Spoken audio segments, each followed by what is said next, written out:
শুধু ভর্তার আইটেম, শুধু ভর্তা আর শুধু ভর্তা। এটা হচ্ছে বেগুন ভর্তা, এটা হচ্ছে ডাইলের ভর্তা, এটা হচ্ছে আলু ভর্তা, এটা হচ্ছে গিয়ে বেগুন ভর্তা, এটা হচ্ছে ইচা মাছের ভর্তা, এটা হচ্ছে হসপাতার ভর্তা,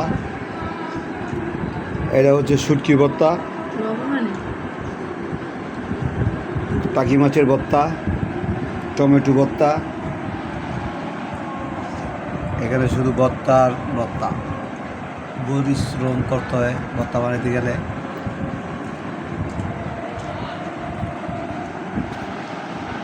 ইফতারির স্বাদ নিব আজকে আমরা খুদের ভাত দিয়ে। তো আপনারাও খাবেন এভাবে।